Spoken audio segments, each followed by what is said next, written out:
Good Monday afternoon, everybody. We are here with Mr. Flying Rich, the only pilot in the nation that I trust to fly me across the country. So, Mr. Flying Rich, go ahead and introduce yourself. Wow. I guess if you've seen me on YouTube, you might have seen me on John Crump's show or my channel, which is Flying Rich. Also, I've been on Hank Strange's channel a lot, so got I guess a good number of friends now in the YouTube GunTube world, so that's kind of fun. Um, Boy, how is it? If you ask me to talk about myself, I kind of clam up, but if like it was otherwise, I'd be all into it. So we kind of talked, a day or two ago about the show, and I guess I'm living in Florida. I'm in Palm Beach County, and I often say I'm a refugee from New York. I grew up on Long Island, worked in Manhattan and stuff like that, and I am so freaking happy I'm out of New York. I'm just I've in New York, it's, as you know, the land of no as far as firearms are concerned. So I always believed in the Second Amendment, and I never really, thought about owning a gun because I lived in New York. My dad had hunting rifles, and that's about it as far as the family went. And I started consulting. I'm trying to think if it was 2010. Nah, I think it was earlier than that. I was working in Minneapolis, and one of my coworkers was a gun guy, and he did a lot of CCW training. And he's like, "Hey, I got a course this weekend. Do you want to come to it?" I'm like, "Yeah, okay, whatever. Do your pistol course." And so I think three other of the other guys, there were four of us total. The other three guys were doing their renewal, Mhm. and I was doing my class, for the first time to get. So you can get an out of state permit. I was a non-resident, and so I was getting my Minnesota carry permit. And the funny thing was, you know, I've shot pistols when I traveled over the years, but I never, put more than a couple hundred rounds through a pistol. I actually shot better than the guys that were renewing. And to say that I would say I'm a pretty average shot with a pistol. I don't think I'm particularly skilled, and same thing with a rifle. But I'm pretty damn good with a shotgun shooting clays. Yeah. So I got I did the class. It was something to do over the weekend. I was away from home consulting, and I was living in Minnesota. So I was like, it's something to do. Then he's like, so you got to get your permit, and I'm like, yeah, maybe I will. And so Minneapolis is Hennepin County. That's where all the crap cooked up with George Floyd. Mhm. The Hennepin County is they're real dicks about issuing permits. I believe Minnesota is shall issue. So the Hennepin County Sheriff charges more and waits till the last legal day he's allowed to issue a permit. Mhm. Meanwhile, I could go like two counties away and pay less. And I think they approved my permit in a couple of days. It was Yeah. like in 2 weeks, I had the permit shipped back to Florida here. Mhm. And then that kind of posed the next problem is you can't buy a pistol in a state you're not a resident in. Mhm. So I had to come back from Florida, buy a pistol. I got a pistol safe and threw it in my, luggage, my soft-sided luggage, Mhm. and flew it back. So that's so it went from, hey, do you want to take the class? I'm like, yeah, what the heck? It's like, hey, you got to get your permit. I'm like, yeah, it took a little nudge. Yeah. And then it was like, well, are you going to get a gun? I'm like, yeah, I guess I will, and then I did. And um, because I didn't grow up with guns, carrying guns, that kind of thing, it's like, um, I did it like each week I carried slightly differently. So I pocket carry, and I ended up, my first carry gun was an LC9, Mhm. and which had awful trigger, just Yeah. horrific, horrific trigger. So I think I carried the LC9 with the chamber empty for a week. Yeah. And then I carried it with a snap cap in the chamber and safety off for a week to see if I was going to accidentally bang hit the switch. Yeah. And I didn't. And then I started carrying, I think, with one in the chamber and safety off. I might have done it with like a week with the safety on. But being a lefty and the LC9 was a problem because if you have a pocket holster, you could bang the eject button on the magazine. And so you have the magazine just like move out this much and you got a dead gun because there's a trigger magazine safety on it. Yeah. And I've also found I'll lean up against something and I'll hit the slide safety.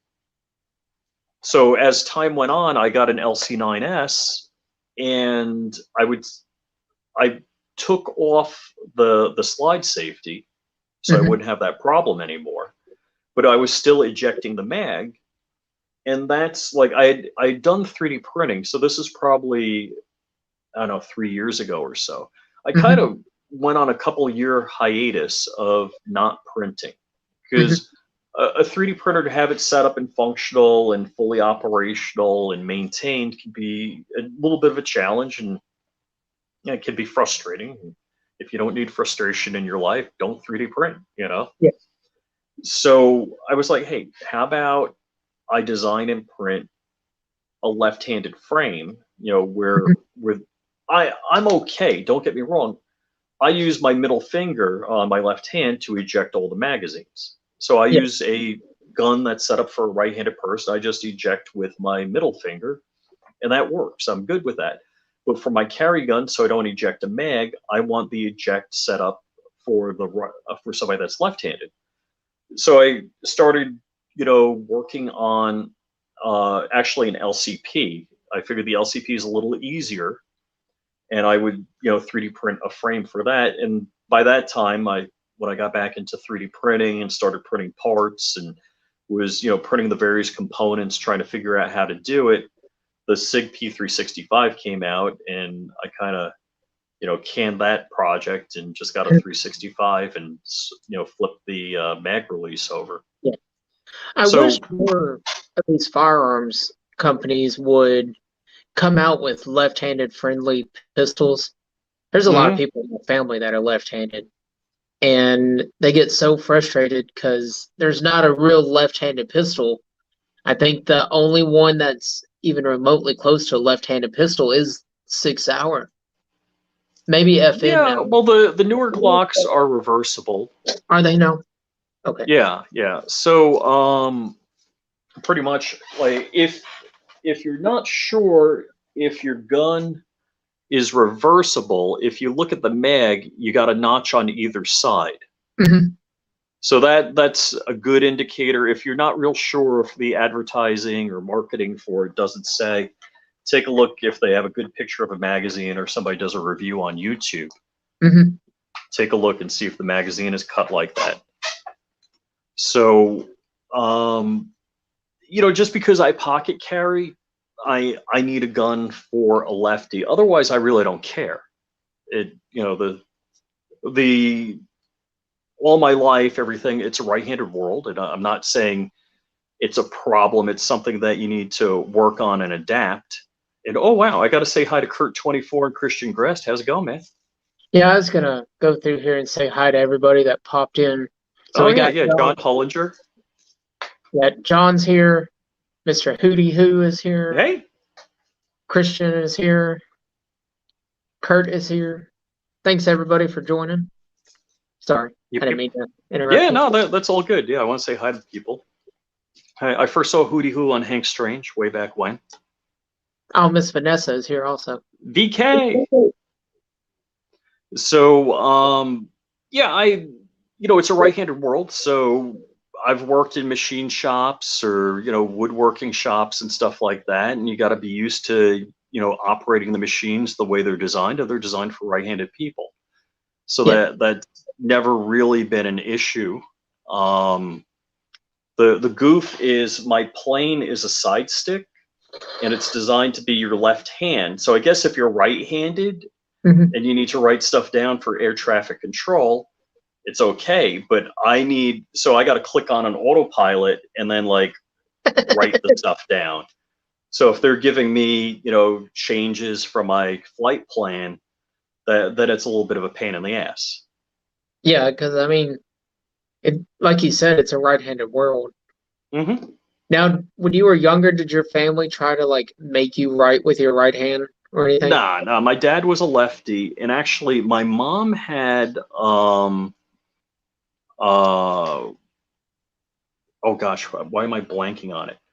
Uh, Polio, and Hmm. so she was a right-handed, but she actually learned to write with her left-handed because she had polio in her right arm. Oh, So so both my mom and dad wrote left-handed, so that wasn't a big deal. gotcha. I didn't know. My older brother, one of my older brothers, he's left-handed, and I can remember back in school, he used to always fuss because they didn't make left-handed notebooks, and he had to turn his notebook upside down and backwards to be able to write in it. So Hmm. Hmm. it's Yeah, interesting. yeah. And my it wasn't a big deal as a kid. Yeah, never really thought about it. But my mom said that when I was a baby, they knew immediately because I was grabbing from the crib with my left hand. They knew I was lefty immediately. Miss Vanessa says her younger brother is good ambidextrous. He can write notes with both hands at the same time. Oh gosh, that's crazy. That's like some people that are like multi-rhythmic drummers. They can, it's like, Yeah. that's pretty cool. Yeah, I mean, that's cool. I mean, the way the brain has to process that, because you're going exact opposite directions with both hands. Hmm. Hmm. There's a lot there.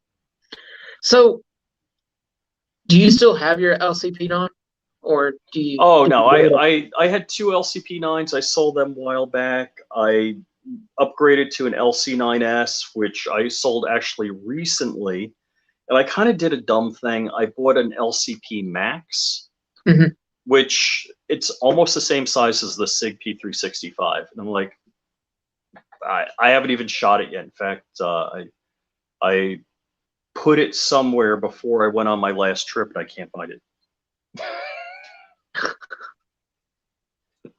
Did it fall out of So your I phone? gotta I gotta dig around in my office somewhere where to figure out where I put it. Oh. So so LCP9 was your first. What was your second? Was it the SIG Uh, well, so I or went after Ruger? LCP9, LCP9S. I got the LCP and the LCP2. So my wife and I both have an LCP2. We both have SIG P365s right now. Hmm. Uh, and so that's a whole nother story. She told me she wanted a Glock 43. Hmm. I'm like, no, you want the SIG P365. She's like, no, I want a Glock 43. And we went to a bunch of friends' places where they had like both the SIG and the Glock. And she's like, I want the Glock. I want the Glock. I'm like, okay, okay. So we've even shot both of them, and she wanted the Glock. And I'm Hmm. like, you're 6+1 on the Glock 43, you're 10+1 on the SIG P365. It just makes a lot of sense to me to have the SIG. So I go to a gun show. I come home with a Glock 43 and a SIG P365, and I open the boxes and show them to her. She's like, "Oh, I want the SIG," and I'm like, which was okay because the SIG I got was the SAS, Hmm. and at first I didn't realize I wear reading glasses. I can't use the Meprolite sights on the SAS. Why not? I need the stupid iron sights to be able to shoot a gun because I can't see. Either I could put my glasses on and see the Meprolite sight or the target with my glasses off, but I couldn't see both. Oh. So I can aim a gun with iron sights, and so I'm like, okay, cool. And I was going up to Gainesville, like in a week or so or whatever, And I called up Big Daddy, and they had, a regular SIG without a safety, 365. I'm like, great, I'm buying it. I think I made arrangements to pick it up. And my LCP Max is back at Ruger because it was shooting 8+ inch. Whoa! Wow! Dang! Aim center mass and hitting the groin. Put a whole new meaning to a bad day. That's rough. Ooh. Yeah, you might want to find yours and make sure it's not shooting 8 inches low. Yeah. I haven't even loaded them. It's like I bought it at a gun show, and like I'd sold my LC9S. And I'm like, all right, let me, like, the guy over at the other table had the LCP Max. I'm like, all right, I'll take that, and I bought an extra mag for it because they only come with one mag, so that's kind of lame. Begin. It says, Rich, you finally got on the Bending Ballistics show. You're truly big time now. Oh gosh, that's a whole nother story about this weekend or this past, like, Friday or whatever. Hey, but you made it. Like, that's all that matters. You made it. Even if you made it for a weekend, you still made it. Right. Congratulations, dude. You deserve it. Yeah. You put in a lot of work. So, but what happened, I had a couple of shorts that hit. And when I started out Monday a week ago, just below 6,000 subs, and I had 2 shorts, and I would say go viral for me. So Tuesday of last week, I was, let me just say, my evergreen content that's like watched every day, is about 400 views a day. So if I don't post for a while, my view numbers will go down to 400. If I, do live content with like John Crump and, post videos and shorts, it peaks up, might be 1,000 a day, 1,500 a day. Well, starting Tuesday of last week, I was doing between 50 and 60,000 views a day. And I'm not sure where I'm going to end up today. It might be lower. But I was like, holy cow, it's like pretty exciting. And then I hit 6,000 subs, and I was kind of like excited about that. And I don't know if it was Friday morning, I woke up, I had 10,000 subs. Mm-hmm. And I'm like, holy cow, I didn't even have like a 5K sub anything, or a 6K sub, like show or stream or giveaway, and all of a sudden I'm at 10. And I'm like, holy cow. And then that evening it went up to 22,000. Mm-hmm. And right now I'm in the high 15s. So I think what had happened is there's bot farms out there. Mm-hmm. And what they do is, like, if the bot farm just subs one person, it looks fishy. So the bot farms will sub multiple people. So it looks like the fake account is subbing a bunch of different people. Yeah. And so the reason I think this is what's going on is that if you look at the videos, like right now, the one video's got like 160,000 views. It's a short. Yeah. And another one of them has like 109,000 views. But if you look at those individual videos, one has like 600 subs from the video, if you look at the stats, and the other has less than 100 subs from the video. Mm-hmm. So where did 15,000, or however you want to say, depending on what day or time it is, where do those subs come from? They don't look organic. And so then today, like, if you go on your dashboard and like at this bottom center, you can actually see the names of the people that are subbing you. Mm-hmm. So a couple of things. Gun content, if you look at your stats, 90+% of that is viewed in the United States, and then a fraction of that is the rest of the world. All of these subs, all of the names were like Middle Eastern, Indian, whatever names, and it wasn't just your English character set. It was, umlauted stuff, and I was like, what the hell? So I started looking through the names today, and I found I would like spot check the most American username and Yeah. then look at it, and you could see who they have subbed, and they're almost carbon copies of the other most closely American. So I'm like, this really looks like a bot form. Yeah. That they're subbing the same accounts, and they're just running a script. So I'm not sure how much of my views are organic versus a bot farm. So I was all excited. I was feeling good about myself that, hey, these shorts converted into this many subscribers, and that's pretty exciting. And now I'm not so sure that I have 15,000 organic subs. Man, it gets So, the masses thanks to buying subs. and you can think whatever you want. I'm not. I mean, I think Neil will take my word on that. But I've had other people accuse me of buying subs, and one, I'm fairly cheap, so I don't. Yeah. Plus, I make $50 a month on YouTube, so it's not worth it to buy subs for me. And I mean, so people that want to give you product to review do look at your sub count. So if I had 22,000 subs, more companies would be interested in sending me product to review. So that would be cool. But realistically, the metric to go by is watch hours. How many people? Oh, shoot a gal in New England. How's it going, man? Christian is laughing at me being cheap. Yeah.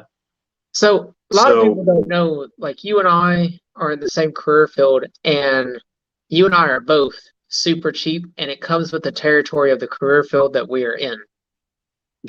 So just gonna throw that out there. Like, it just comes with it. It comes with the territory. Yeah, I mean, don't get me wrong. I did buy a 50 cal, but that's a toy I've been wanting to get, and it's nearly $3 a round. You got to start reloading that stuff. Yeah, I don't know. The cost of cheap reloading gear is still way the heck up there. And if I could get Lake City ammo at $3 a round, and again, yeah, you're gonna say if I start shooting precision 50 cal stuff. Well, just the sheer fact of the knowledge of knowing how to do it. Like, let's just presume tomorrow everything dried up, like all the ammo dried up, all this, that, the third. The knowledge that you would have of how to do it would equate more, in my opinion, versus just the precision aspect of it. Yeah, the precision aspect of it comes with it, but it takes time to learn that versus just learning how to load. The process is super simple, man. I mean, so you could buy a setup like what is the one everybody gets? Lee or Hornady, RCBS lineman. RCBS, you get one of those, and you can load 9mm 380, and you can load rifle cartridges, but like up to 308 and stuff like that. But if you're going to load 50 BMG, there's presses, like single stage presses that are specifically designed for 50 BMG. And like the cheapest setup is the Lee, which is like $500.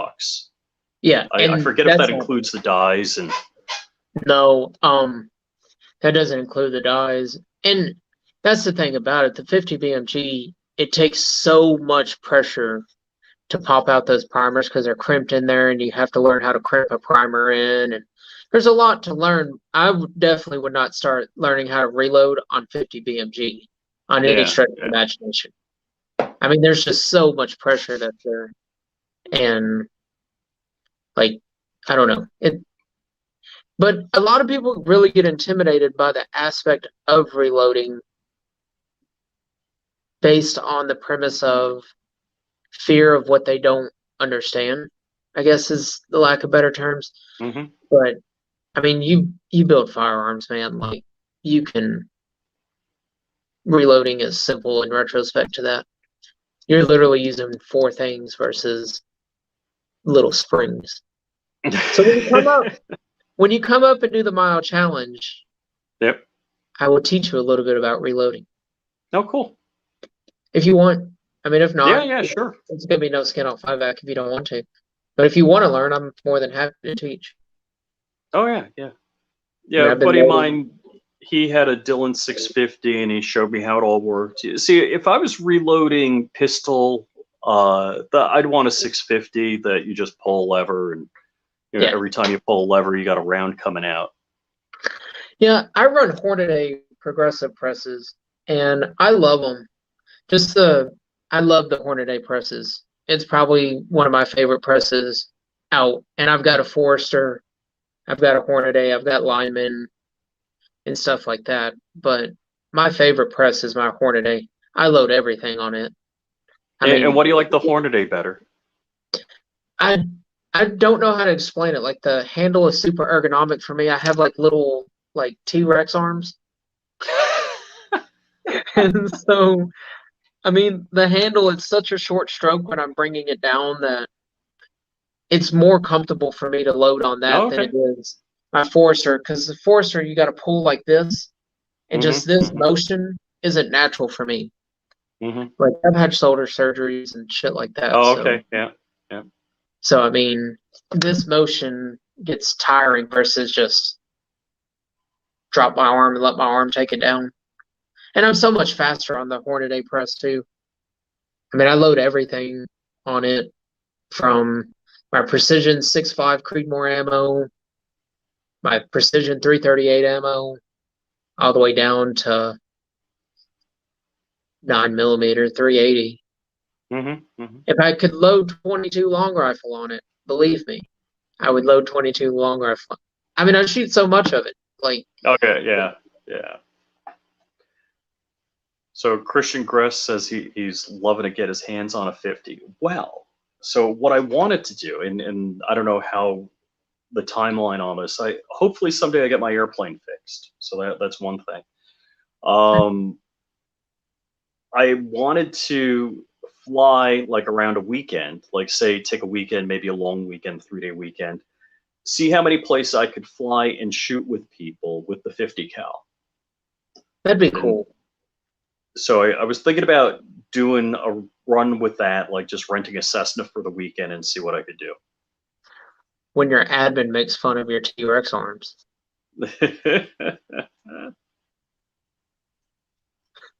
That's great. Yeah, I mean, that would be fun. I mean, seeing how far you could get.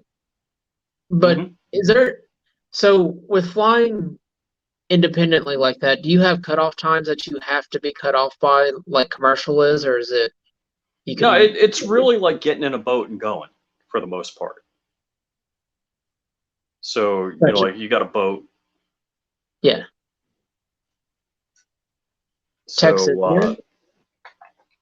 the only thing, so when I had my plane on Long Island, I had it at this one airport where there's no tower. So you literally don't even need a radio in your plane. So if you're Gotcha. not going into Class C or Class B airspace, it's like around JFK or like Atlanta and stuff like that, you don't even need a radio in the plane. Now, Oh, I always have a radio in the plane, and you probably want a backup radio. Um, my plane, I have an autopilot, EFIS system, and a couple other whatever. But the you always want to be in contact with air traffic control because they're giving you a heads up. I kind of stopped flying before ADSB was a thing, or I did a minimal amount of flying with ADSB.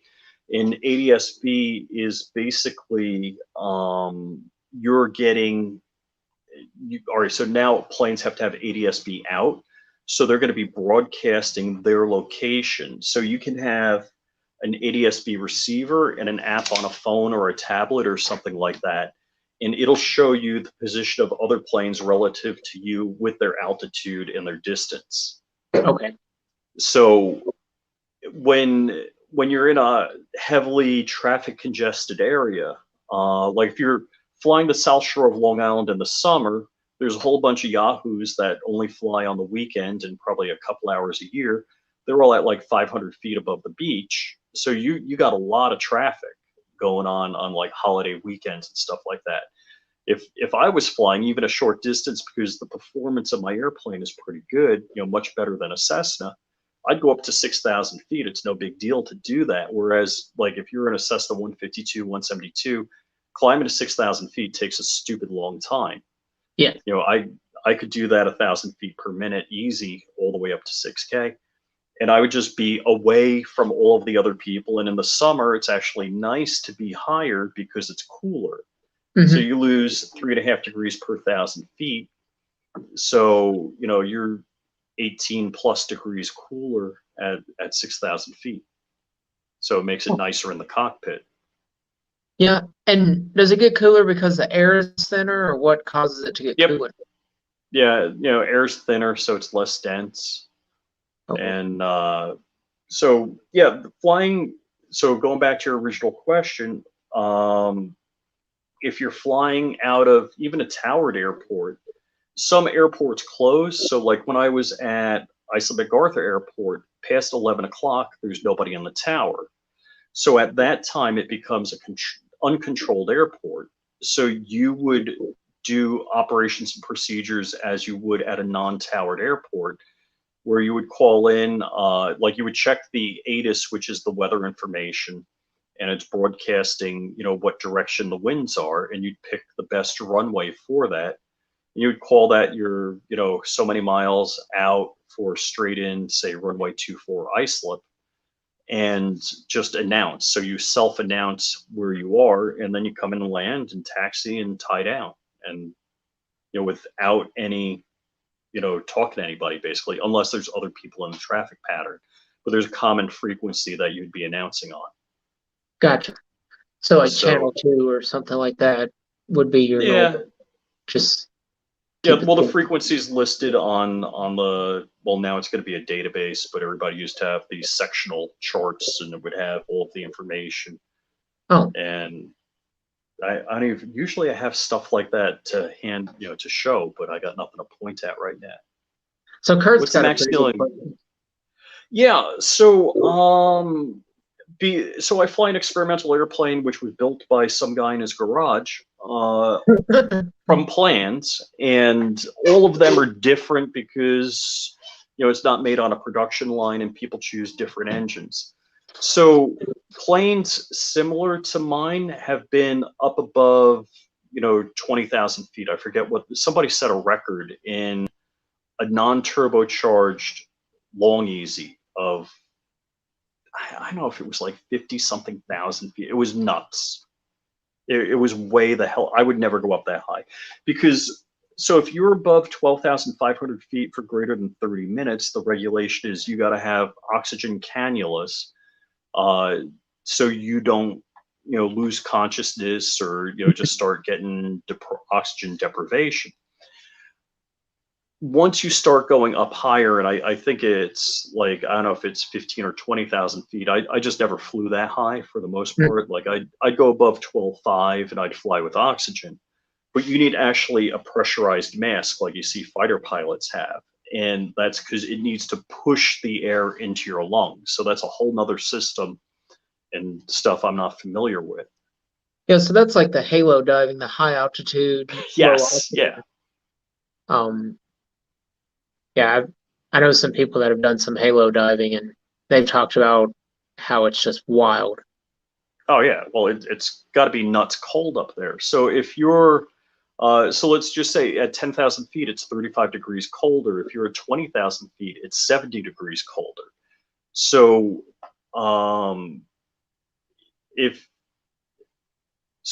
let's just say you dove from 30,000 feet.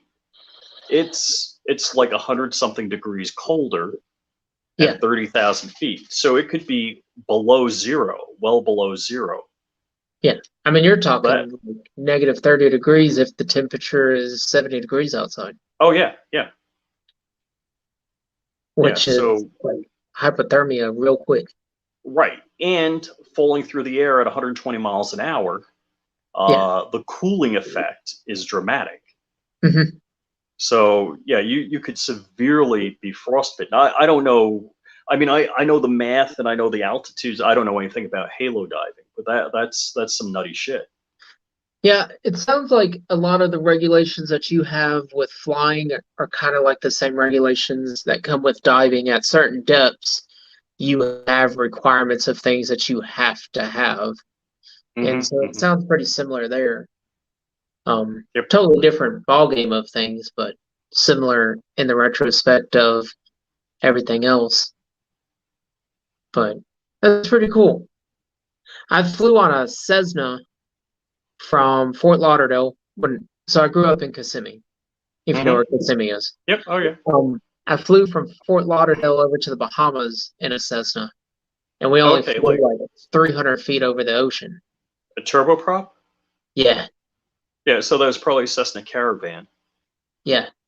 Um, it was pretty cool, but like looking at the ocean and being like, I know I'm a strong swimmer, but how far am I away from a piece of land if we crash? Yeah.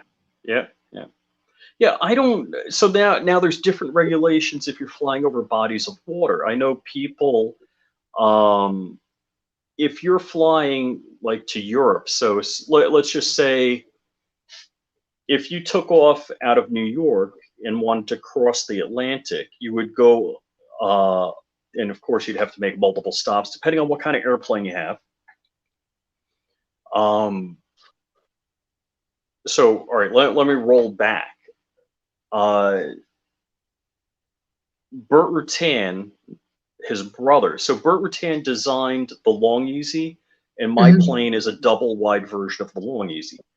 Dick Rutan flew a Long Easy with a tank in the back seat. The plane was designed to have a fuel tank in the back seat. Hmm. So he had like 50 gallons in the wings and I don't know how many gallons in the back seat. And he flew from Anchorage, Alaska to, I think, Grand Cayman. And it was like a 20-hour flight. And he did it nonstop, non refueled.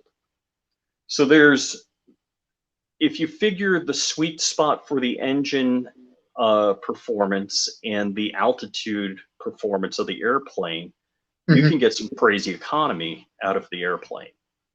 Yeah, Now, now, next question. Yep. what's your average economy? Like when So you fly? typically, when I was commuting with my airplane, so I'd be flying from Monroe, Louisiana to here to Palm Beach County.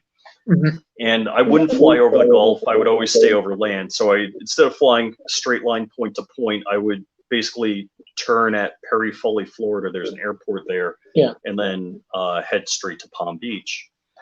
I would do 5 hours nonstop.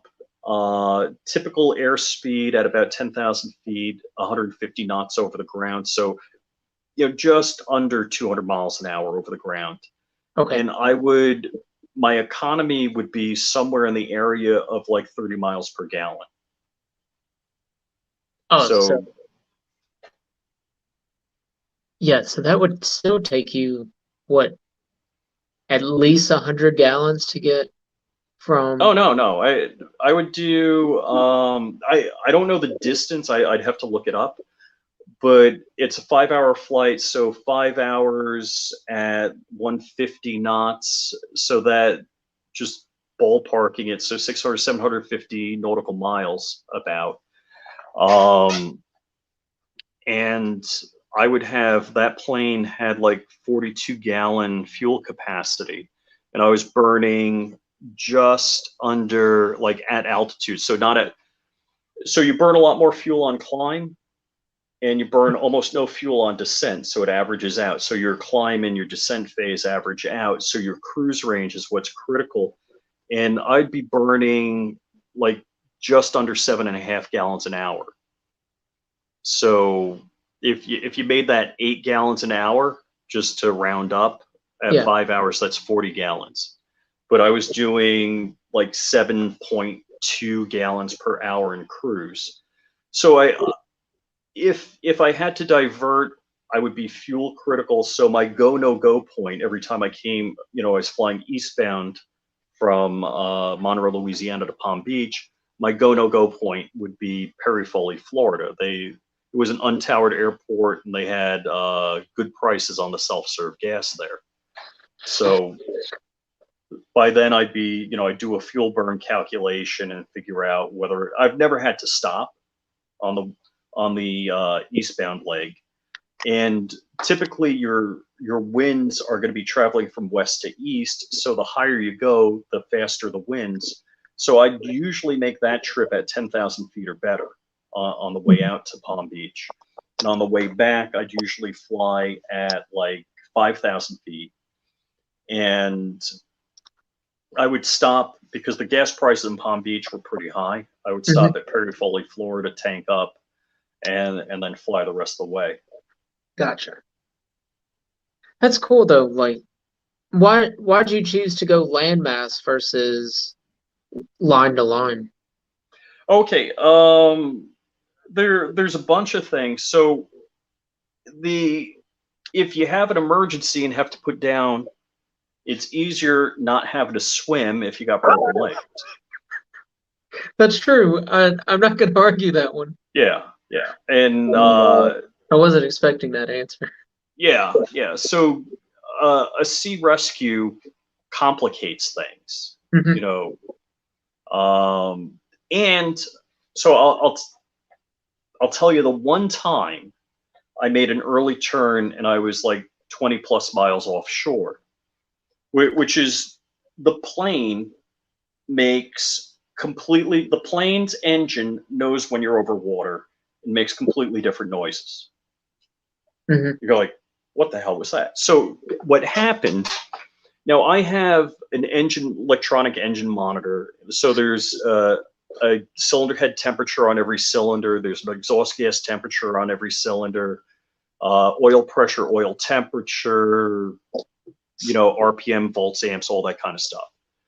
So I was flying over land, and I think I was just above a cloud layer, and I think I ingested some moisture that froze up in my intake tubes. And so because a carbureted airplane has a Venturi effect, you can get carburetor icing at 70 degrees Fahrenheit.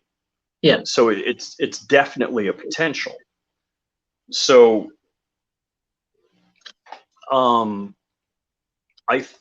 as I was like, the shoreline was kind of a curve, and I was at this point on the shoreline. So it's like 20 miles.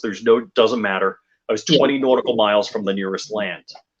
And I guess something melted. That's the only thing I can figure out. Because I'm flying along, and all of a sudden the engine goes, "Rrr." And I'm like, cold sweating, and I'm paging through all of the information data on the engine monitor, and everything's good. And I'm like, so just for a few seconds, the engine stumbled, and I'm like, holy cow. So I'm thinking maybe I had some intake icing, and it melted as I got into the warmer air over the Gulf. And, I'm like, all right, whatever, everything's good. Well, sure enough, I hit another point where exactly it's a scallop like that, and I'm 20 miles from the nearest land, not within gliding range of land. And it did it the second time. I'm like, and again, I look through every piece of data on the engine, and it's all green. It's all good. So yeah, John H is saying pucker factor. Heck yeah. I was about to say the same thing. So Ron Wayne it was tonight. Yeah, but it was good. Didn't have an issue. So that's kind of a scary thing. When you're 20 miles offshore, there is nobody coming out for you at any time quick. Yeah, I mean, the soonest somebody could get out there to you is at least 30 minutes. Right, at least. And And that's best case scenario. Yeah. yeah, that's assuming they're not on 15 different other calls. So Bacon's got a question. You're flying Yeah. with a carburetor. When was All this right. engine built? Oh yeah. So that was a Cessna 0320. So it's 150 horsepower. So there's a low compression 320, which is what I have. That's 150 horse. And there's a high compression that's 160 horse. Not a big difference, but and I could swap the pistons and jugs out and make my 150 a 200 horse. I mean 160 horse. Sorry, but actually, I'll show you the airplane. It's going to be awful, but let's see. And that was a Cessna that you were flying that has done No, that? no, that was this plane right here. So Oh, it has basically it has the small low horsepower Cessna engine. The most Cessna 172s now come with an 0360, and if you got the fuel injected version, it's 200 horse. yeah. But my 150 horsepower airplane will outperform a 200 horsepower Cessna any day of the week. And when you talk about flight envelope, so at the top speed of a Cessna 172, there's a little bit of an overlap over my minimum speed. Gotcha. And likewise, same thing with the altitude. So a Cessna tops out at 10,000 feet. I could go up to 20,000 feet without an issue. Gotcha. So the performance, airframe performance realistically is significantly higher. The roll rate, now I've flown with somebody that had an aerobatic plane and, for a couple hours we went out and buzzed around and did stuff. The roll rate on my plane is very similar to an aerobatic plane, which can be a lot of fun, but if you're doing an instrument approach, that's a whole white knuckle thing going on. So when I was current with my instrument rating, I would fly Cessna down at 200 feet. Like that's the legal minimums. You have to be clear of clouds 200 feet above the runway to make a legal landing. And I would do that with a Cessna pretty reliably. My plane, my personal rule would be 1,000 feet. I want to, because the plane, because it's very agile, can get off course very rapidly. So you don't want to be breaking out at 200 feet above the runway and be way the heck off course. Yeah. So that's kind of a complicated thing. Now, when you say legal, what does it mean by legal? Like that's what you're authorized to do, or yeah. So what happens? Like let's say you came in at 100 feet. Nobody knows. Like if you look at FAA regulations, I'm sure there's 0 instances of anybody being busted for making a landing with only 100-foot cloud cover, not 200 foot. Okay. There's no cop sitting at a cloud waiting to pull you over. I didn't know if it was like the tower would yell at you or somebody. Okay. So I was up, I'm not going to say where, I was at a tower hanging out one evening because as time goes on and there's less air traffic, during a day an airport will have like 3 or 4 people in the tower. So somebody doing approach, maybe somebody doing departure, somebody doing, the landing at the airport, somebody doing ground, and maybe somebody doing clearance. So there'll be a whole bunch of people. In the evening, a lot of airports, there's just one guy in the tower.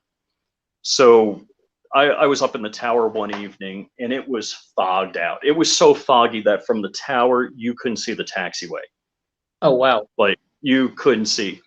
So there's 737s coming in, and depending on the equipment on the airplane and how a runway is set up, you can do like a Cat 3 approach. And so a Cat 3 approach allows you to basically have a decision point. So like my decision point with my airplane that I fly, minimum is 200 feet above ground level in most Cessnas, or virtually all piston engine Cessnas.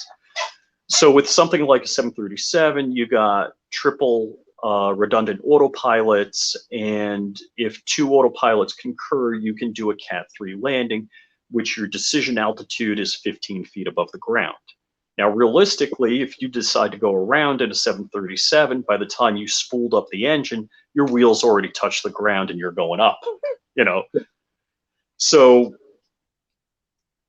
the guy in the tower, the controller, he says, watch this. He's like, this 737 coming in, they're going to tell me they saw the lights right at the minimum altitude. So, you know, he clears the guy to land. The guy lands, and you know, we're in the tower. When the plane taxied by, we couldn't even see the plane taxi by. Mm-hmm. So after he lands, because you know the cockpit's pretty busy, so once he's on the taxiway, he asks, he's like, "Hey, at what point did you see the lights?" We're like, "Oh, we got them right at the minimums." So we all just laughed. You know, we're just sitting there laughing at that because you're not going to convict yourself. It's like, oh yeah, you know, didn't see him, but I landed. You know, they're never going to say that. It's just like when a cop pulls you over and he asks you, "Do you know how fast I was going?" No, Yeah. I really don't. It's I always want to say, well, what's the speed of sound? I've always wanted to ask them, "Well, how fast did you have to go to catch me?" And then we'll. But I haven't yet.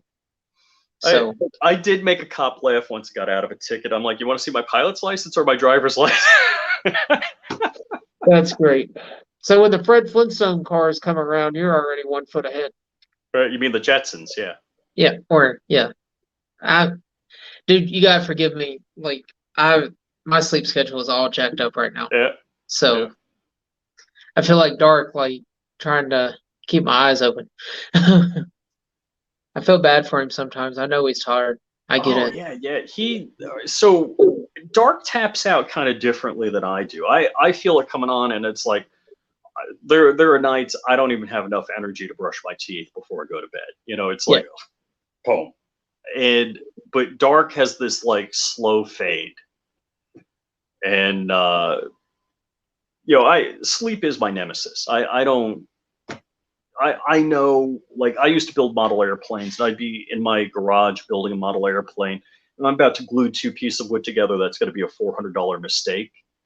And I'm like, just going, like, and I look at the clock, it's 11, and I'm like, oh, this is all wrong. And I'm like, put the tools down, turn off the lights, go in, you know?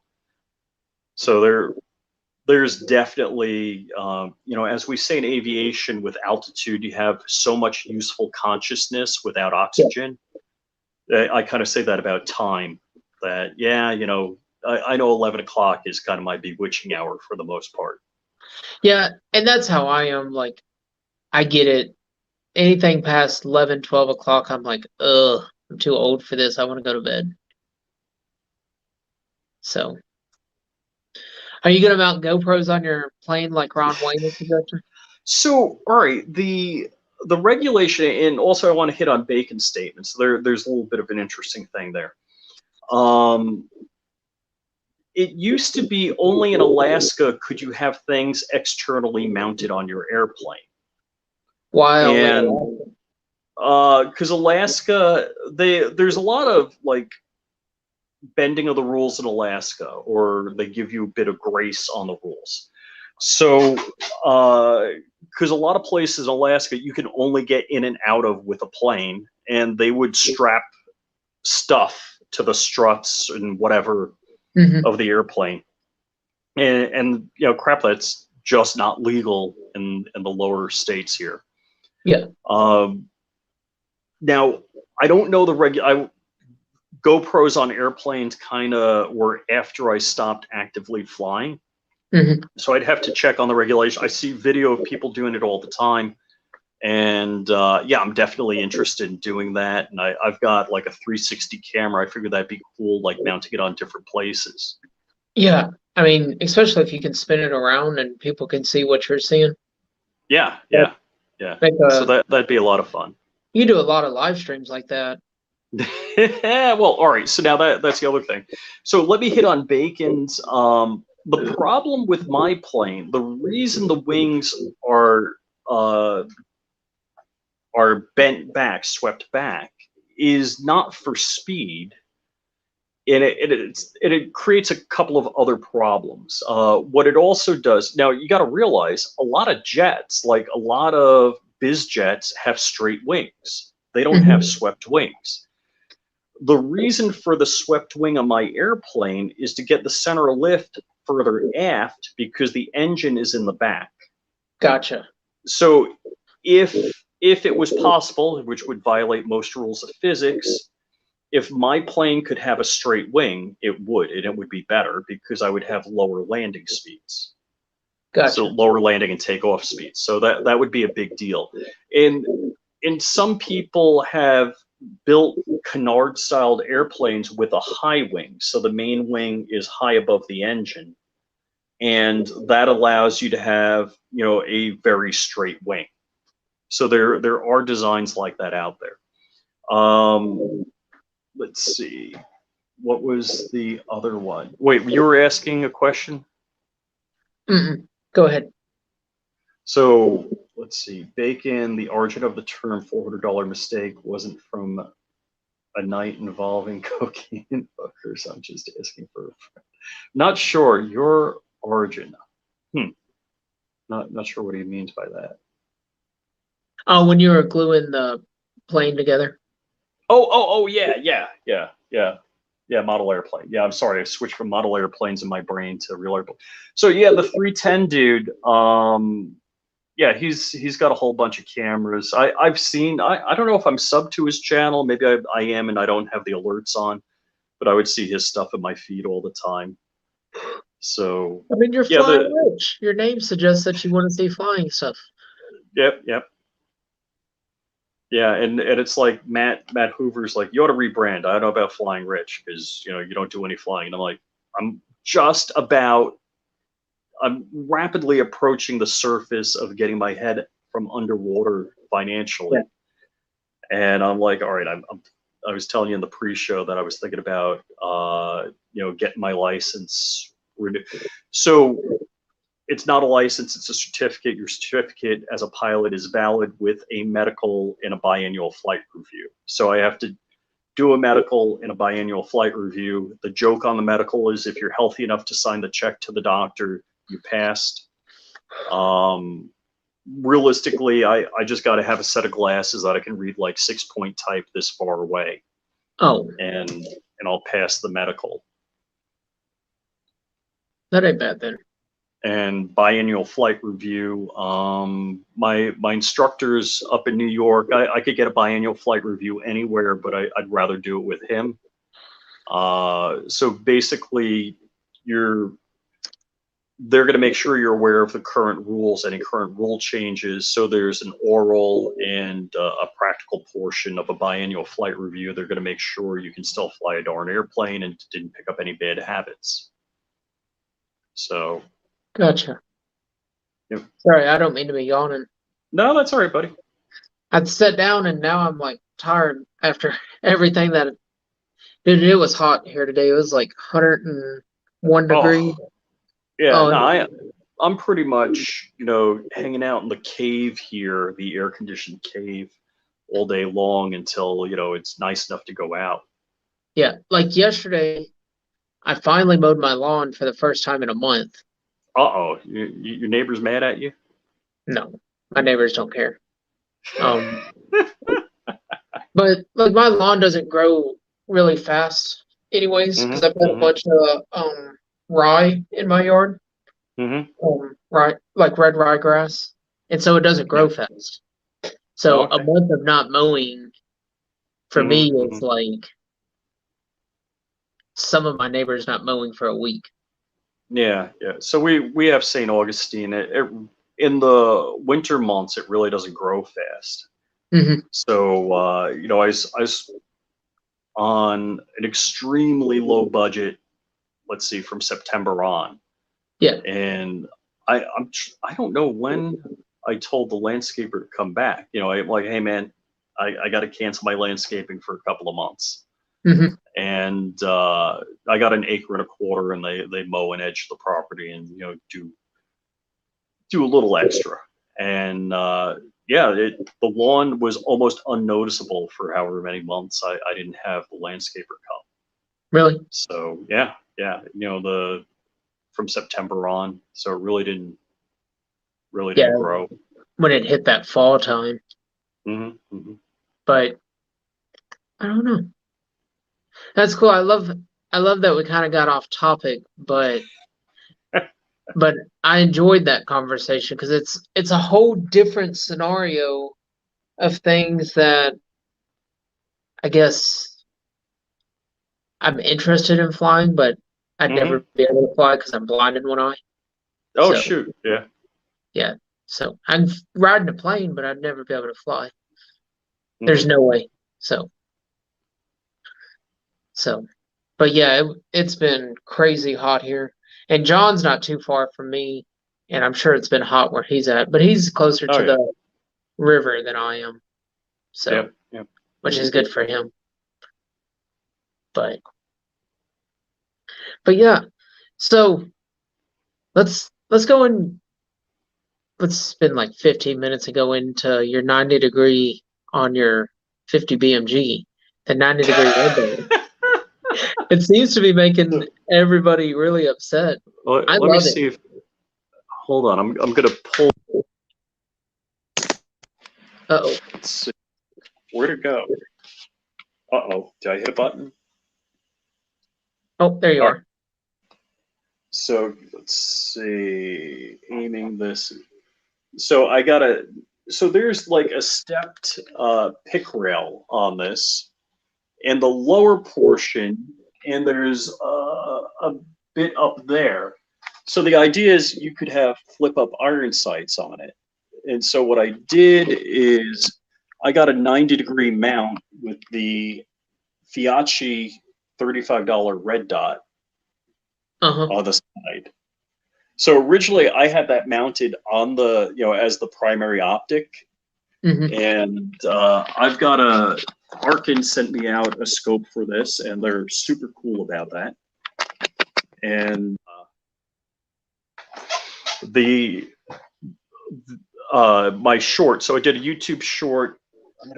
I don't have the laser out here. Do I have it over here? Yeah, here it is. So what I did is I got one of these laser setups.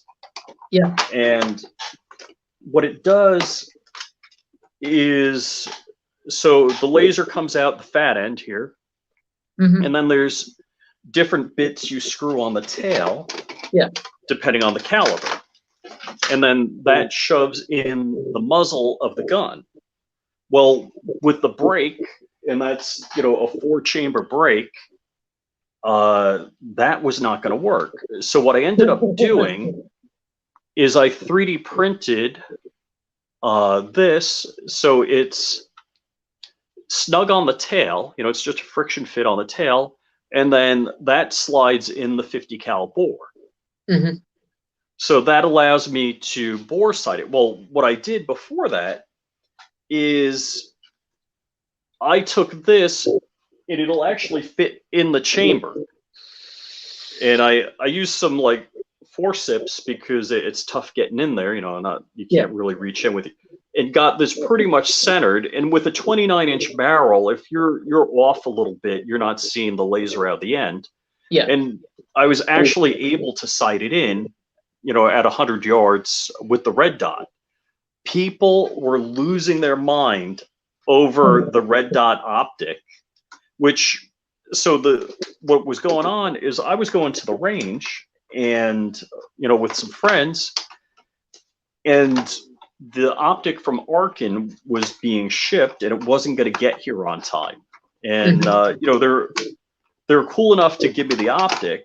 And I'm like, guys, if you could ship it FedEx, I would pay for the shipping. They're like, yeah, we don't have a big shipping department, and we can't have our guy, they're in Texas, and I'm guessing, the FedEx isn't 10 minutes away. They're like, we can't afford to have our guy run out, lose him for most of the day going to FedEx. I'm like, all right. But I could get a Fiatchi red dot tomorrow. I could get it next day from Amazon, and it's $35. And if it goes bad, oh well. I really don't care. I love So it. I love it. I absolutely love it that you put a 90-degree on there. I mean, straight CQB. I mean, CQB with the bolt action and a 50 BMG. Fuck everybody's eardrums because ain't nobody gonna hear shit after. I love right. it. I absolutely love it. So yeah, that's it's been a lot of fun. So I've one of the two videos that the shorts that I did that's kind of going viral is viral for me. It's more than a few thousand subs. Was the red dot on the 50 cal, and the other one is Coleon has a 5.7, and the 5.7 safety is right where the gas pedal is basically, so you can flick it with your trigger finger down. Yeah. And boy, there's it's very polarizing. So either people love Coleon and they'll defend whatever he does, or there are people that aren't friends with Coleon and they're like, yeah, he doesn't know what he's doing. And I don't want to feed. I don't have a beef with anyone. I don't care. It's like I'm zero people's fanboy. Yeah. It's like I'm not a SIG fanboy. I do have a bunch of Ruger pistols, and if Ruger builds a stinky gun, like we talked about the LC9, awful firearm, I'm gonna call them out because I've got 4 or 5 Rugers. Doesn't mean I'm gonna be their fanboy. They do a stinky gun, I'm gonna call it out. Build a 2-shot 50 BMG turret. We can make it happen. I wouldn't want to go near this. I got a Vice that says it'll hold it. Wouldn't want to go near that stuff. Yeah. Ron Wayne was wanting to know, did you get it sighted in? Yeah, I mean, I have it sighted in. So my property I've got 1.25 acres. So from the very front yard to the fence line in the backyard, it's unscientifically by pacing it is about 100 yards. Mm-hmm. So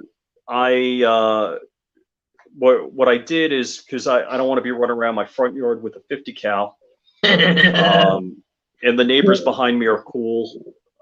So if they saw me with a 50 cal, they wouldn't even look twice. So what I did is I set up 2 like folding tables, like the meal tables or whatever. Put one. Because I had to get it up higher, the target. So I taped the target to the one that was on the top and just set up in the backyard on like a toolbox, toolbox with wheels, like and zeroed it out for 100 yards. There you go. Vanessa wants to know, what's your scope mount base height? It looked like it was a 30 MOA. Is what it looked like. No, it's a 0 MOA. I didn't, because I figure I could always get a 20 MOA mount. So everything it's set up 0 MOA. Mm-hmm. Gotcha. I didn't know. Yeah. What was your question? Oh, I was just saying I didn't know what it was about the scope mount. But Kurt, Kurt wants to know, how are the new neighbors? Have you scared them? So, yeah, I don't know what's going on.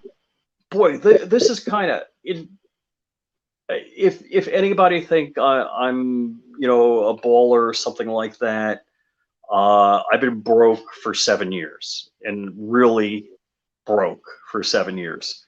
I got a nice house, and that's what led to me being broke, is because I didn't work for 3 years after I got the house. So we bought this house 7 years ago for $465, and with the market has gone nuts. So one day I'll look at Zillow, my house will be $1 million. One day my house will be 900,000. I have no idea what my house is worth.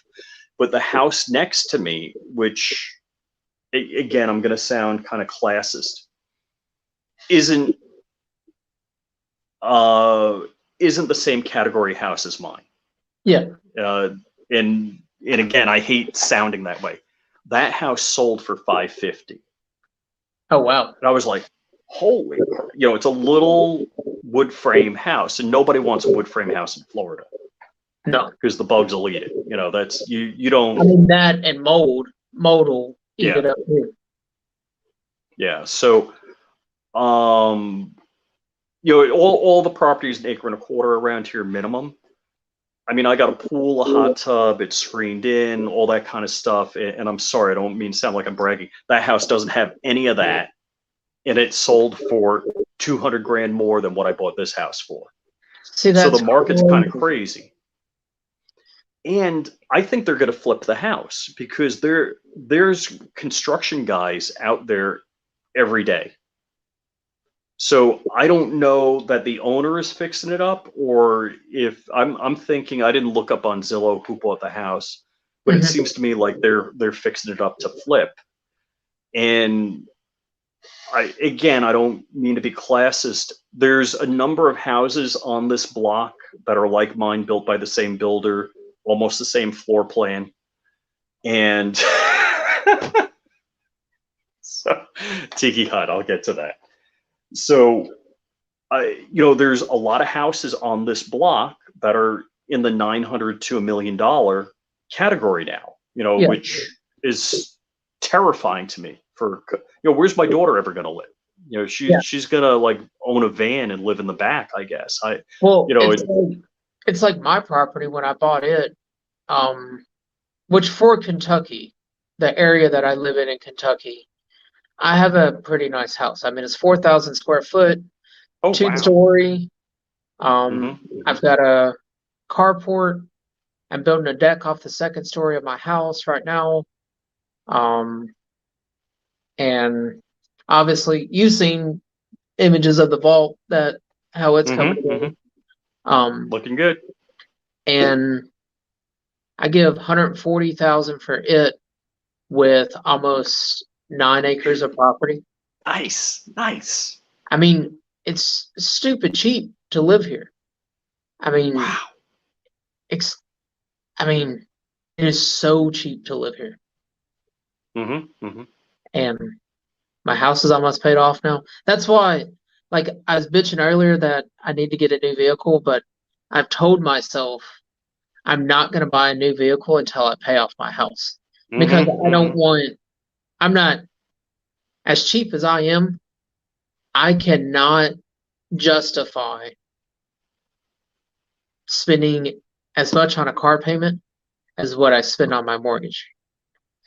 I can't do it. Right. I'm too cheap to do it.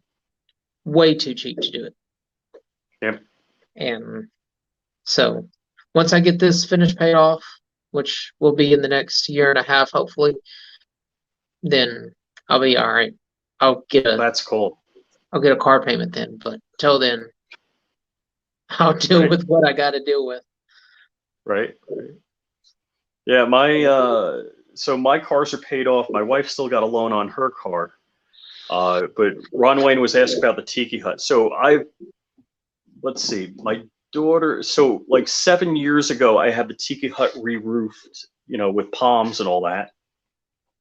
And it's gone to crap in under 7 years. And I think it was over $2,000 I paid these guys to do it. Now, I don't know anything about Tiki Hut. I don't know whether I paid a lot or not a lot, or, I could have got a bargain, or if you're supposed to treat the Tiki Hut roof with something, I don't know. But it's gone. It's a skeleton and it's an eyesore. So I used to hide it in my videos because like I do a video out by the pool or something like that. So it looks like you got money. And then I'm like, you know what? I don't want to lie to people because first off, I want to be authentic. Yeah. And I said, I did a live a couple weeks back and I said, YouTube, you see this, and I'm showing me with the background of the pool and, like chairs around the pool.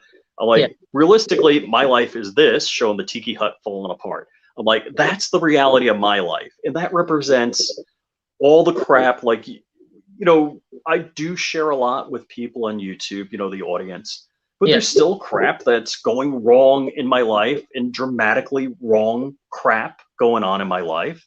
I mean, I've shared that with you. I don't Yeah. want to publicize it, but I mean, if I was hanging out with any people in the chat right now, I'd tell you over a beer, but I don't want to put it out Yeah. on YouTube what's No, going on. and I get it. I'm the same way. Like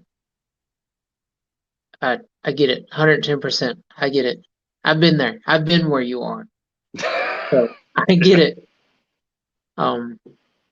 But I'm calling bullshit on Bacon. Bacon says new cars are overrated anyway. Great way to spend an extra 20 to 30 grand. And mostly, I agree with you. I've had 2 new cars in my life, and both were a Genesis Coupe, and that's another story. But I'm calling bullshit on Bacon because that C8 Corvette with the Z06 package. you know,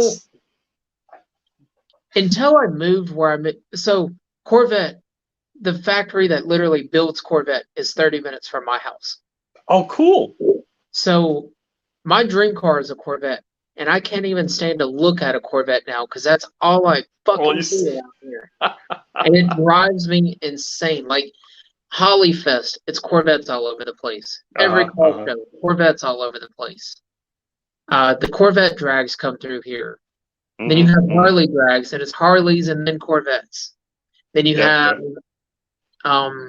domestic drags, and it's nothing but Corvettes. And now I'm just like, ugh. 3 of the guys I work with, they all have Corvettes. All right. So I'm fantasy buying a C8 Corvette with a Z06 package, the 670 horsepower flat plane crank, in my mind all the time. But as I look around Palm Beach County and all the guys I see driving C8s, they're much older than me and their pecker doesn't work. Not that I've checked. I'm just, like, oh God. I'm going to buy a Corvette Z06, C8 Z06, drive around Palm Beach. Everybody's going to say, yeah, look at the old guy with the unworking pecker in the hot car. And I'm like, here you go. You see what Mannequin's Fast said? See it to keep up with the Jared. Well, all right. So Jared doesn't have the Z06. Jared has no. He's so the Z. He's got I don't know what year C8 he has, but and Jared's a great guy. I like not like I'm rapping with him on the phone all the time. But it's like I've had a question about something on YouTube, and I'm like, dude, can I give you a call? He's like, yeah, sure, call me right up. I'm like, wow, cool. Like, how do I do this? And he sat through, gave me step-by-step instructions. I was like, thank you. I had no idea. So yeah, Jared, I super appreciate. You need a Corvette with an open truck bed. Well, all right. So that's why I've got an Envoy, and I've got the Genesis Coupe. So here's the thing. There's 2 cars I want. Again, in my fantasy purchase wish list. The C8 Corvette with the Z06. And I would get the coupe. I don't want the convertible. And I want a G70 Genesis. Mm-hmm. And the reason I want the G70 Genesis is it's got the 3.3 liter twin turbo V6, but you can use the Comma AI system. Basically, it's like a cell phone, and it drives your car. It gives it self-driving capability. My wife has that in her Lexus, and I'm like, what would be? Oh, and the G70, which is basically a Kia Stinger, just rebranded and a little shorter. You can chip it. You can put a tune on it, and instead of having 360 horse, you can have 460 horse. With just a tune. Well, I want to address Kurt's question. A red Miata. Well, yeah, you need a red Miata where you can mount your 50 cal. I do agree with Ron on that. But so the General Motors batteries, that facility is right next to Corvette, which is 45 minutes from me. So we get to see all the new vehicles that are being sampled, because they literally drive them around town. And some of them are just hideous. But yeah, that new battery factory for GM is going to be right down the road. Oh, wow. I don't know. I haven't quite decided yet if it's worth venturing into. So yeah, my whole car conundrum. I like the Genesis Coupe with the 6 speed, and I don't want to. If I sell that car with the stick, I know I'm probably never going to be able to buy another car with a stick. It's just not going to happen. And if I like something like a Kia Stinger or the G70 Genesis G70, Hmm. it's kind of nice to have a car that has some balls, but with an automatic that would self-drive. So realistically, so here's the dumb thing: I was working in Orlando, and I would Hmm. drive the Genesis back and forth to Orlando. So it's a 2-hour drive, and I've done it faster. I probably shouldn't admit that. Not all over YouTube. So I got to tell you, 1,000 horsepower Trackhawk pulls really hard, and I could just keep up with one. Nice. So my car is 348 horsepower, but more aerodynamic and less weight. But yeah, I've done trips from Palm Beach to Orlando where we almost never hit double-digit speeds. Nice. So, Going down I-4. well, not a I-4 is a disaster. God bless you.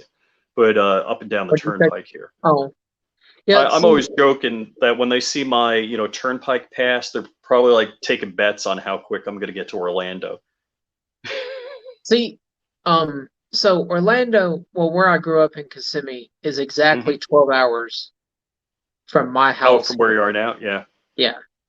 Um. So Kissimmee's like a little over an hour from me right now. So my first job was there off 535. Hmm. If you know where 535 is, Oh yeah, yeah. there's a restaurant there that I used to run. When I was in high school, and I miss it down there. I graduated from OHS, so I'm not going to divulge how old I am, but OHS was still a one-story school when I went there. Oh man, it gets some asses. Oh boy. So Did your wife that wreck your Genesis? so my we have a 2-car garage, but my half of the garage is full of tools and stuff like that. She parks in the garage, Hmm. and she was backing out one day with her Lexus, and her mom was going to pass, and she was pretty ill, so my wife was elsewhere. She hit my Genesis backing out and kept going another 5 feet. I'm Oh like, no. didn't you hear it? Didn't you? So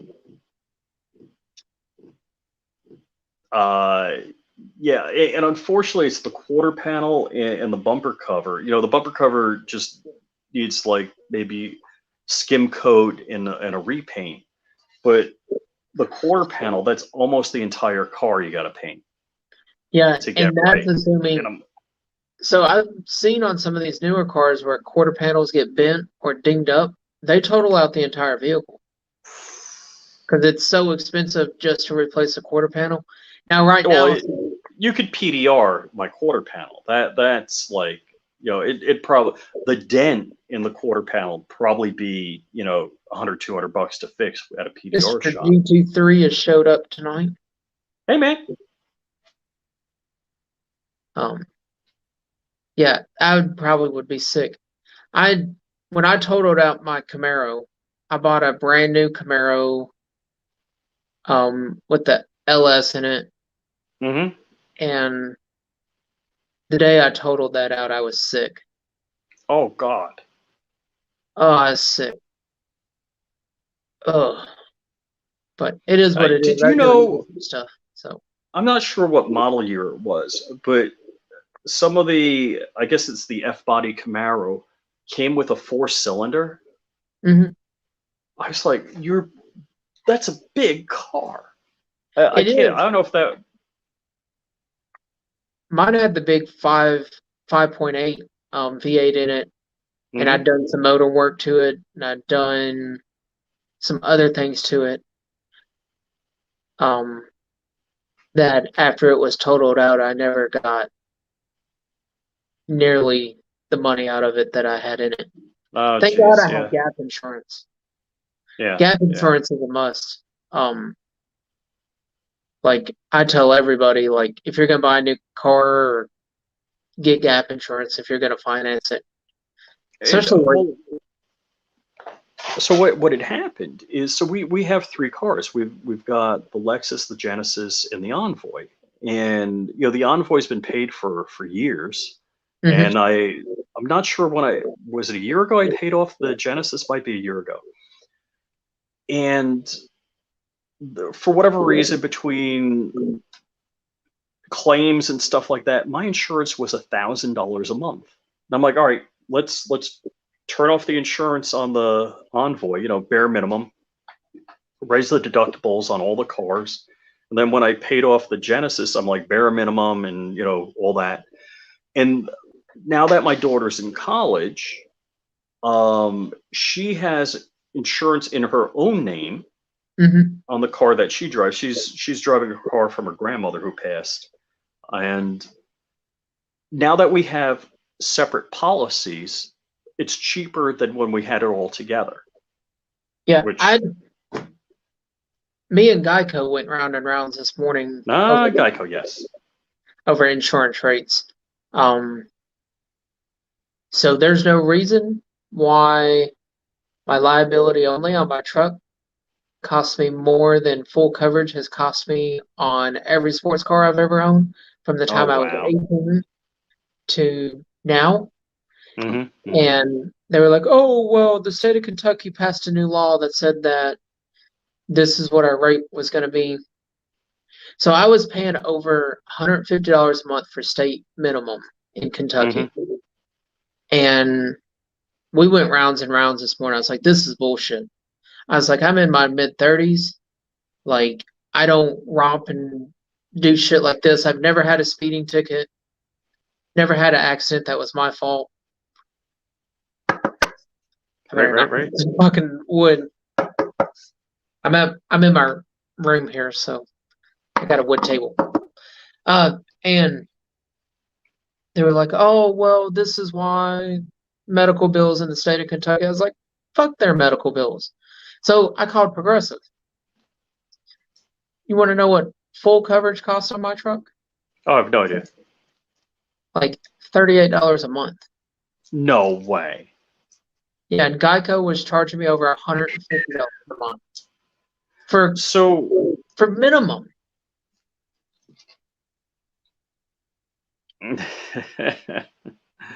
So Ron Wayne says I'll just 3D print a new quarter panel. I mean, you could. You got enough printers, I think. Well, somebody 3D printed a Lamborghini. That's great. I'm sure it's. Have you ever watched videos for Build? Oh yeah, all the time. Have you seen his Lamborghini that he did, his Huracan? Yeah, so he did. Well, he built a Huracan, and then he did what did he call it? The Jumpicon? Yeah. And which one is he on now? Oh, I don't know. There was one in between. So he actually, he rebuilt like a perfect, was it a Murcielago, I think? OBS. And then he did a Corvette engine powered car, and then he did one for off-road, the world's first off-road Lamborghini, as he calls it. Yeah, the Jumpicon. Man, I've got a deep obsession with watching that. Matt's Off-Road Recovery and Fab Rats and okay. I have a deep obsession with those three. I got one for you if you haven't watched it. Bad Obsession Motorsport. I might have to look that one up. Yeah, these guys are the best fabricators I have ever seen. The quality and the skills that they have is off the charts.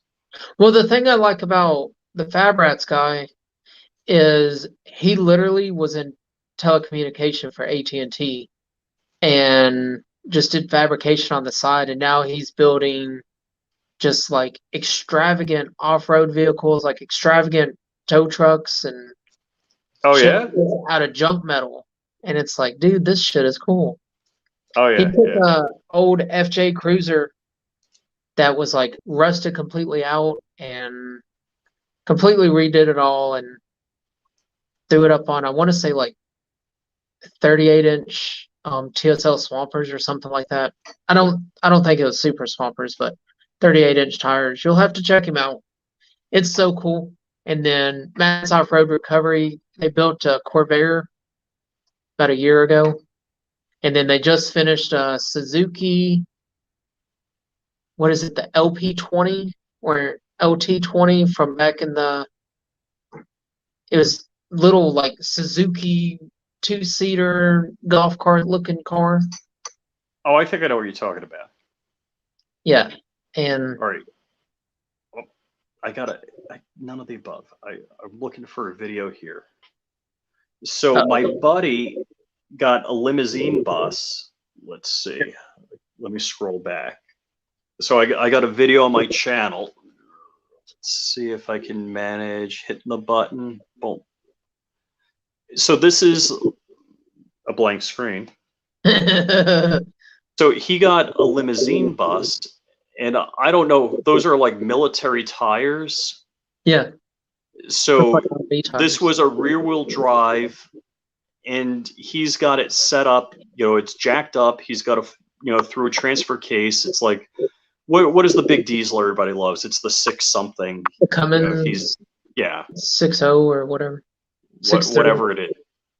So he's got that, and I forget if this is like It might be a 36 feet.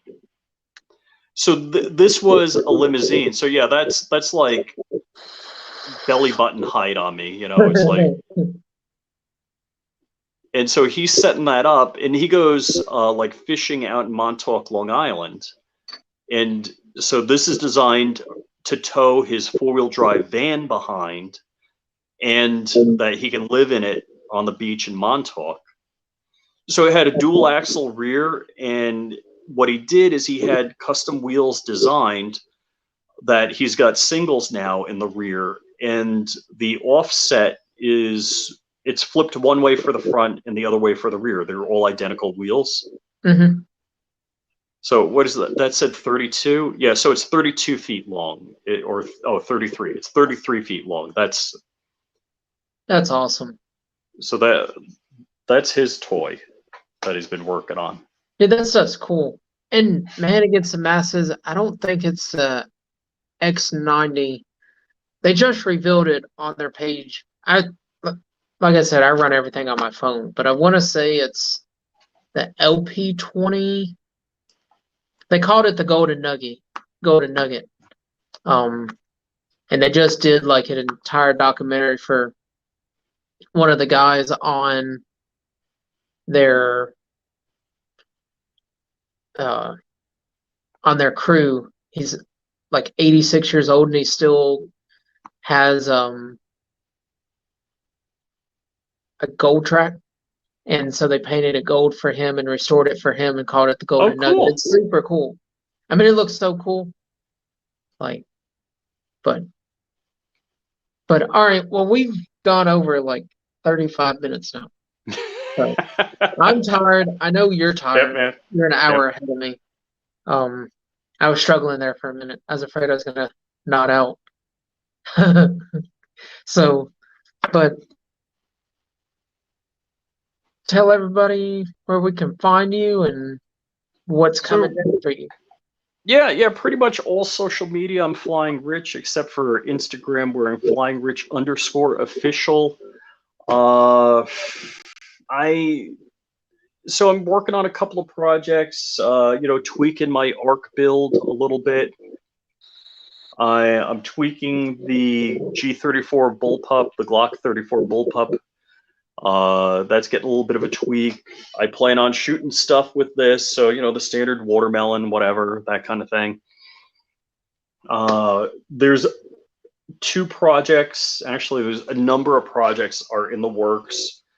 So there's the 3D printed AUG receiver So Mhm. I bought all kits were like as low as 150. So I picked up a couple of AUG kits and left-handed bolts. I think it was Ratworks did a left-handed bolt. Nice. Oh, and John, thanks for posting my channel. So yeah, I've got some AUGs. I may be doing a 3D printed MP5. Mhm. I gotta like collect up some parts for that, and I've got like some flats to do a set me kits, parts kits. I think there's one right over there. So I got set me parts kits. So there's a whole stupid amount of projects coming. Nice. It wasn't and to answer BS, it wasn't a Samurai. I know they put a Samurai motor in it, but it wasn't a Samurai, I don't think, because it still had the two-stroke motor. It had the original two-stroke motor in it, Oh wow. and they converted it over to an inline four-banger Suzuki Mm-hmm. motor. They ripped it out and stuffed it in there, which is amazing to me that you can take a two-stroke motor that's this big, and shove a inline four banger in there. Mm-hmm. Like that's super cool. But all right, Rich. Well, do you got a Right, piece? man. You got a piece of dad advice? Dad advice. Stay strapped or get clapped. How's that? There we go. All right, well, guys, we will catch you next week, and who knows who we'll have on? Yeah, LJ20. That's what it was. That's right. BS. The LJ20. But thanks everybody, and we will see you next week. I don't know who I'm having on yet, but thanks. Bye.